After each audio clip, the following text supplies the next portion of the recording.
तो एक बार फिर से बहुत बहुत स्वागत करते हैं हम आप सभी का आपके अपने इस YouTube चैनल सनातनी ज्योतिष पर।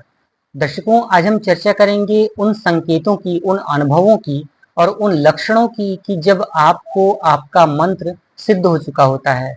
मंत्र जब के सिद्ध होने की क्या लक्षण होते हैं, क्या पहचान है, क्या अनुभव होते हैं और इसके बाद आपको क्या क्या संकेत मिलते हैं। आज इस वीडियो में हम इसी टॉपिक पर चर्चा करने वाले हैं। तो बिना देर किए शुरू करते हैं आज की इस वीडियो को। दर्शकों, जैसा कि आप सभी जानते होंगे कि हर मंत्र की एक निश्चित जप संख्या होती है। उस मंत्र को उतनी संख्या में जप कर सिद्ध किया जा सकता है।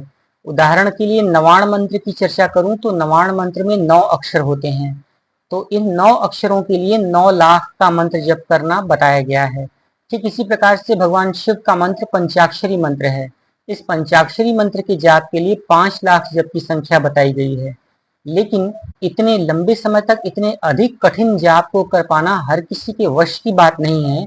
इसलिए अमूमन अधिकतर लोगों ने 1.25 लाख जप करके ही एक मंत्र जप का पुरस्चरण मान लिया है और इसे ही एक मंत्र जप की सिद्धि का अनुभव मानते हैं और उसके आधार पर उन्हें उनके विश्वास और श्रद्धा के आधार पर उसका फल भी मिलता है। लेकिन वास्तव में कलयुग में चौगुना जप के विषय में बताया गया है। एक दोहा भी है कि कलो चतुर्गुणम प्रोक्तम, अर्थात अगर आप किसी जप को कलयुग के अलावा किसी और युग में कर रहे होते तो इतनी मेहनत ना करनी पड़ती।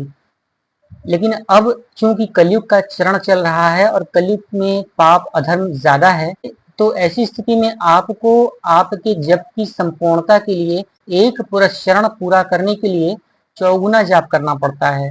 लेकिन फिर भी लोग 1.25 लाख के जप करने के बाद भी इसके फल प्राप्त कर लेते हैं। तो गोस्वामी तुलसीदास जी ने अपनी श्री रामचरितमानस में लिखा है कि कलयुग केवल नाम आधारा, जपत जपत नर उतरहि पारा।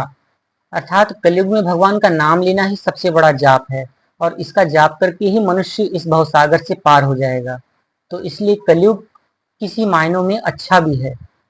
अब हम बात करते हैं उन लक्षणों की, उन संकेतों की और उन अनुभवों की जब आपको आपका मंत्र जप सिद्ध होने लगता है और आपको सिद्ध हो जाता है तो आप कैसे जानेंगे कि आपका मंत्र जप अब सिद्ध हो चुका है और अब आप इस मंत्र जप के लाभ प्राप्त कर सकते हैं। जैसा कि आप सभी जानते होंगे कि महाकवि श्री वाल्मीकि जी जब एक अग्निशर्मा नाम के एक प्रसिद्ध डाकू थे तो उन्हें मंत्र जप के विषय में कुछ नहीं पता था और उन्हें मंत्र जप के लिए राम जपने को कहा गया तो उन्होंने उल्टा नाम जपना शुरू कर दिया। वो मरा मरा का जाप करने लगे। तो इसके विषय में भी गोस्वामी तुलसीदास जी ने कहा है कि उल्टा नाम जपत जग जाना, वाल्मीकि भय ब्रह्म समाना। अर्थात वाल्मीकि जी इतने बड़े प्रकांड विद्वान जो उल्टा नाम जप करके भी भगवान को प्राप्त कर सकते हैं, तो हम और आप भगवान के जाप को सीधे मुख से जप कर, सीधे सही सही तरीके से जाप करके कितनी अच्छी तरह से उनकी शक्तियों को, उनकी कृपा को प्राप्त कर सकते हैं। और क्या लक्षण है वो, आइए बात करते हैं। सबसे पहले जो व्यक्ति मंत्र का जाप करता है उसके अंदर आध्यात्मिक चेतना बहुत तेजी से बढ़ने लगती है। अमूमन आपने ऐसा देखा होगा कि दूसरे लोग जब किसी चीज से, किसी संकट से, किसी कष्ट से परेशान हो रहे होते हैं, लेकिन जो मंत्र जाप करने वाला व्यक्ति होता है या जिसका मंत्र जप सिद्ध हो चुका होता है, उसे इन सारी चीजों से कोई कष्ट का, कोई दुख का अनुभव नहीं होता। उसके जीवन में अधिकतर कष्ट आते हैं और आकर चले जाते हैं, टिकते नहीं हैं। उस व्यक्ति के अंदर आप देखेंगे तो आपको एक सकारात्मकता मिलेगी, एक पॉजिटिव सोच मिलेगी। कभी भी वो व्यक्ति निराशा वाली बातें नहीं करेगा या उसे निराश रहना पसंद नहीं होगा। हमेशा वो आशावादी बातें करेगा, वो धार्मिक प्रवृत्ति का होगा, वो जीव जंतुओं के प्रति दया भाव रखेगा, कभी भी किसी का अहित नहीं करना चाहेगा। आजकल के समय में लोगों को ऐसी एक आदत होती है कि वो लोग झूठ बोलते हैं, दिमाग से चलते हैं, लोगों का अहित करने में एक बार भी नहीं सोचते। लेकिन जिसके ऊपर भगवान की कृपा है, जिसका मंत्र जप सिद्ध हो चुका है, आप यकीनन तौर पर देखेंगे कि वो व्यक्ति निस्वार्थ रूप से किसी न किसी की कुछ न कुछ मदद कर देगा और बदले में उनसे कुछ उम्मीद नहीं रखेगा। वो जिसे भी चाहेगा वो दिल से ही चाहेगा और अधिकतर अपने दिमाग की अपेक्षा वो दिल से काम लेगा। यही नहीं, उसकी इस सच्ची भावना को भगवान के साथ साथ उन लोगों तक भी पता चल जाता है जिन लोगों के प्रति इस व्यक्ति की दिल से सच्ची भावना जुड़ी होती है। ऐसे लोग किसी का अहित नहीं कर सकते, जिसके प्रति प्रेम रखते हैं, उसे दिल से चाहते हैं, उसके प्रति कुछ भी कर सकते हैं। और यही नहीं, ऐसे लोगों में सकारात्मकता तो कूट कूट कर भरी होती है। ये लोग जहां भी जाते हैं, चाहे जिसके भी साथ बात करें, हमेशा पॉजिटिव बातें करते हैं और इन लोगों से बात करके व्यक्ति का मन खुश हो जाता है। ये लोग बिना हंसाए किसी को छोड़ते नहीं हैं। इनके पास जो भी बैठता है वो उसे खुश करके ही भेजते हैं। इनका हमेशा यही प्रयास होता है कि अपने आसपास के माहौल को सकारात्मक रखा जाए। मैं आपसे एक बात और बता दूं कि जिन लोगों का मंत्र जाप सिद्ध हो चुका होता है, उन्हें रोग नहीं होते। आपने ऐसा अक्सर देखा होगा कि कोई कोई बहुत कम बीमार पड़ता है या किसी किसी को बहुत मामूली सी कोई रोग होती है या कोई चोट चपेट लगती है और वो बहुत जल्दी ठीक हो जाता है। लेकिन कोई कोई व्यक्ति बहुत ज्यादा बीमार पड़ता है। तो जिस व्यक्ति की आध्यात्मिक स्तर की चेतना जागृत हो चुकी है और जिसका मंत्र जप सिद्ध हो चुका है, उसके अंदर खुद ही इतनी आध्यात्मिक चेतना और इतनी ऊर्जा होती है कि उसे किसी भी रोग से लड़ने की शक्ति बहुत पहले ही मिल जाती है। वो जल्दी बीमार नहीं पड़ता। उसकी रोग प्रतिरोधक क्षमता बहुत बढ़ी हुई होती है। दर्शकों, जिन लोगों की सात्विक गुण विकसित हो रहे होते हैं या जिन लोगों को हमेशा धर्म कर्म की बातें अच्छी लगती हैं या जो लोग किसी जीव के साथ हिंसा नहीं देख सकते, वो छोटे छोटे जीवों की भी कदर करते हैं, उन्हें भी कुछ ना कुछ खाने के लिए डाल देते हैं। किसी छोटे जीव जिसे जैसे चींटी भी हुई, उसे भी कुछ ना कुछ खाने के लिए डाल देते हैं। या वो ये नहीं चाहते कि किसी का मन उनकी वजह से दुख जाए। तो ऐसे लोगों की आध्यात्मिक स्तर की चेतना बहुत उन्नत होती है। उन लोगों की जो मंत्र जाप की शक्ति होती है वो बढ़ रही होती है या यूं कहूं कि सिद्ध हो चुकी होती है। ऐसे लोगों में हमेशा सकारात्मक चीजों के प्रति रुझान देखा जाता है। धर्म कर्म के प्रति विश्वास होता है, भगवान के प्रति सच्ची आस्था होती है। ऐसे लोग हमेशा मांसाहार से दूर रहते हैं और मांसाहार के साथ साथ तामसिक प्रवृत्ति वाले लोग भी इन्हें पसंद नहीं आते। ये लोग शांत रहना पसंद करते हैं। ये लोग किसी के मन की बात को बहुत जल्दी समझ जाते हैं। मेरी तरह वो लोग मंदिर जाना पसंद करते हैं। और यही नहीं, ऐसे लोगों को किसी की मन की बातें बहुत जल्दी समझ में आ जाती हैं। वो लोग ये समझ जाते हैं कि सामने वाले व्यक्ति उनके प्रति क्या सोच रहा है। और एक सबसे खास बात मैं आपसे बताऊं कि अगर ऐसे व्यक्तियों का कहीं कोई अहित होने वाला होता है या कहीं कोई चोट चपेट की संभावना होती है, किसी रास्ते में कोई वाद विवाद के चक्कर पड़ रहे होते हैं, तो ये लोग उस जगह पर जाते ही नहीं हैं। स्वयं भगवान ही खड़े होकर उनकी रक्षा कर देते हैं। कई कई बार आपने ऐसा देखा होगा कि आपका किसी से वाद विवाद हो सकता था लेकिन वो वाद विवाद टल गया। कभी कभी आपने देखा होगा कि कभी आपका सड़क पर एक जोरदार एक्सीडेंट हो सकता था लेकिन आप बाल बाल बच गए। तो कभी आपने ये देखा होगा कि आप सामने वाले के सामने बैठे हैं और आप बिना कहे उसके मन की सारी बातें अपने आप समझ जा रहे हैं। तो आप ये समझिए कि आपके ऊपर भगवान की कृपा है।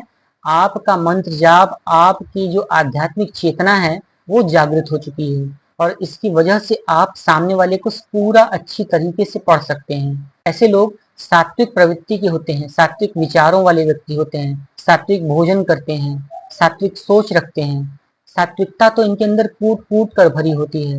ये लोग जहां भी बैठते हैं वहां का माहौल पूरा खुशगवार करके रख देते हैं। अक्सर आपने ऐसा देखा होगा कि कुछ लोग जिनके मोबाइल में हमेशा वॉलपेपर पर भगवान की फोटो होती है या वो लोगों को भगवान का भजन सुनना ज़्यादा पसंद है या धार्मिक वीडियोस देखना पसंद करते हैं। इवन अगर आप मेरी इस वीडियो को भी देख रहे हैं तो आप ये जान लीजिए कि आपके ऊपर भगवान की कृपा तो है ही साथ आपकी आध्यात्मिक चेतना भी बढ़ चुकी है।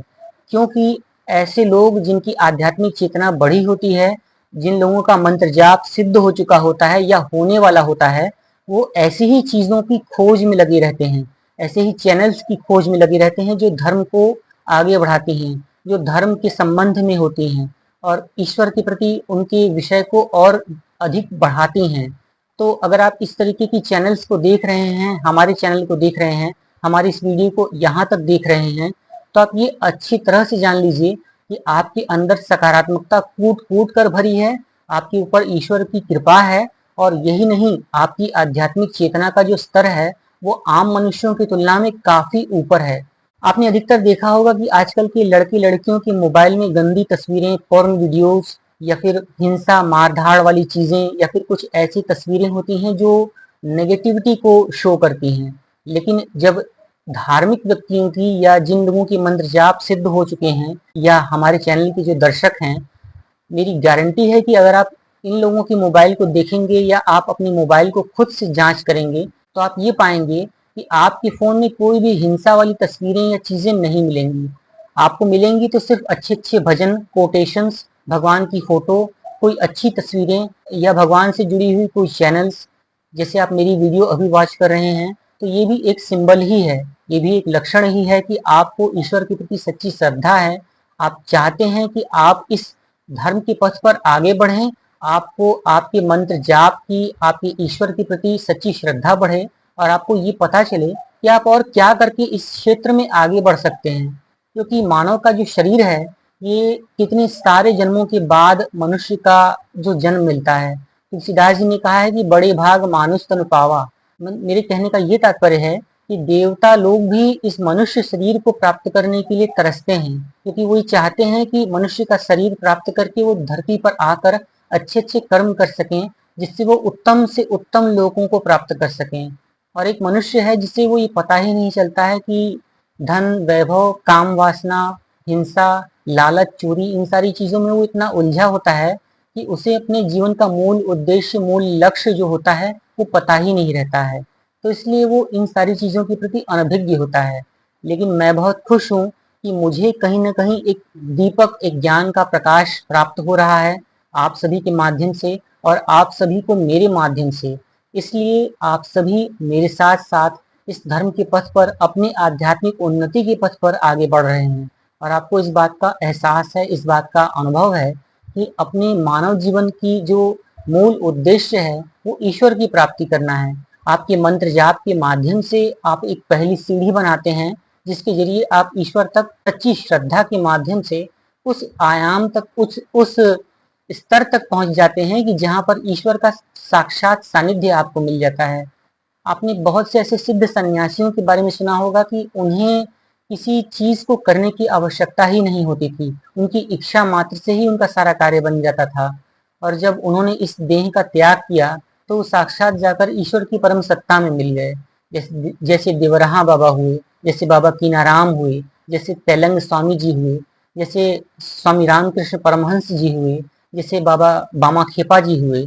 इस तरीके से मैं अनगिनत साधु सन्यासियों के विषय में आपको बता सकता हूँ, जिन्होंने इस धर्म के पथ को अपनाकर अपना अच्छा और अपने समाज का अच्छा करते हुए जीवन का मूल उद्देश्य प्राप्त कर लिया। तो बहुत बहुत बधाई के पात्र हैं आप सभी, जिन लोगों ने इस वीडियो को यहाँ तक देखा, धर्म के पथ पर आगे बढ़ रहे हैं। आप ये चाहते हैं कि आपका उद्धार हो, आपको दोबारा इस मानव योनि में शरीर ना धारण करना पड़े और आप अपना भला कर सकें, समाज का भला कर सकें। तो आप कमेंट बॉक्स में हमें ये ज़रूर बताइएगा कि आपको आज की ये वीडियो कैसी लगी और अगर आपको आज की ये वीडियो अच्छी लगी है, तो आप इस वीडियो को एक लाइक ज़रूर कीजिए और अगर आप इस सनातनी ज्योतिष चैनल पर नए हैं, तो इसे सब्सक्राइब ज़रूर कीजिए और बेल नोटिफिकेशन को ऑन करके ऑल पर ज़रूर सेट कर लीजिए। मुझे कमेंट बॉक्स में ये भी बताना मत भूलिएगा कि आपको आज की ये वीडियो कैसी लगी और एक नई वीडियो लेकर हम फिर मिलते हैं। तब तक के लिए मुझे यानी सनातनी ज्योतिष को आज्ञा दीजिए। अपना ध्यान रखिए। हर हर महादेव। Thanks for watching.